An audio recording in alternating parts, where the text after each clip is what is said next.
For apparent eons, I bumped against the stony irregular sides of a narrow-hewn well.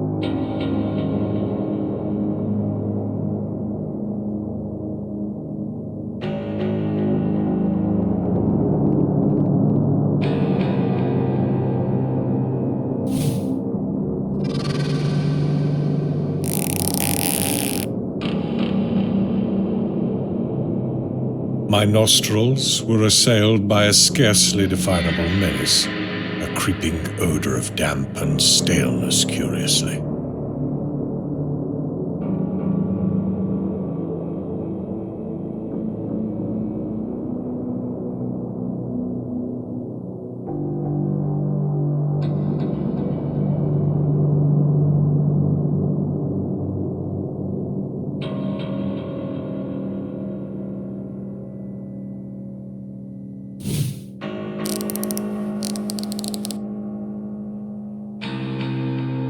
The horror of the experience deepened with every dragging second.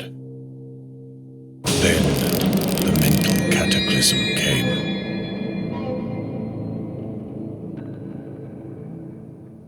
It was very gradually that I regained my senses after that eldritch flight through Stygian space. I must be lying helpless in some nameless cavern world toward the core of the planet. My bonds were still biting into me with unloosened force. I used all the art of a lifetime to free myself, as I had so often done amidst the glare of lights and the applause of vast crowds.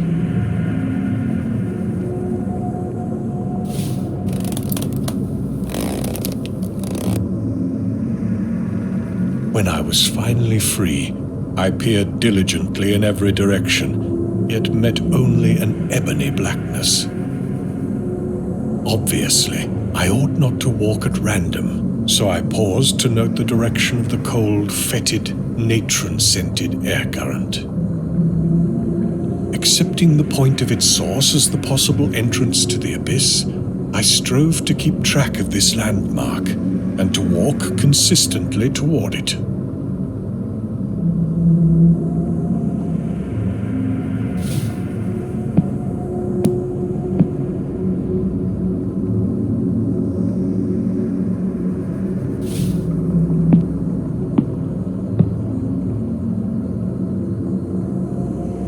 Once my head struck against a hard object.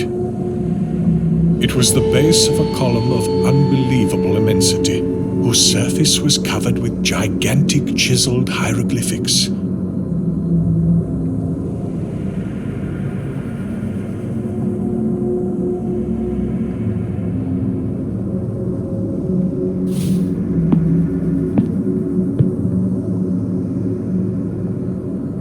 Crawling on, I encountered other Titan columns at incomprehensible distances apart. Suddenly, I began to hear, faintly and afar off, the morbid and millennial tramping of the marching things.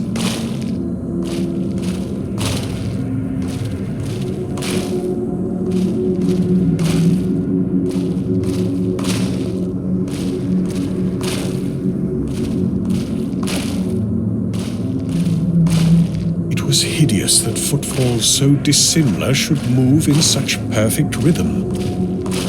The tramping drew nearer. Heaven save me from the sound of those feet and paws and hooves and pats and talons.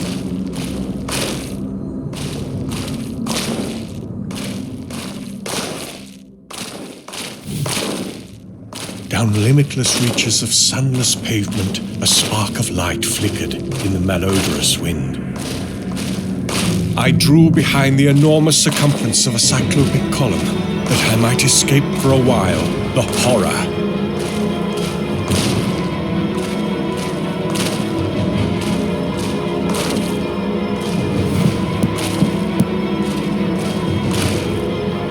I would not look at the marching things. But God, their crazy torches began to cast shadows on the surface of those stupendous columns.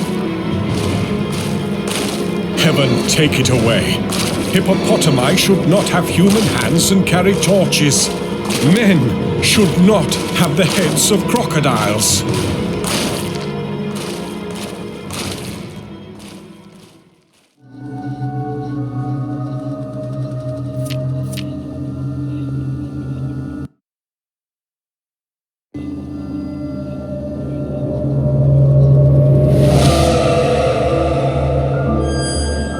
Writing this under an appreciable mental strain, since by tonight I shall be no more. It was in one of the most open and least frequented parts of the broad Pacific. The Great Wall was then at its very beginning. Such visions as I had experienced were too much for me to endure again.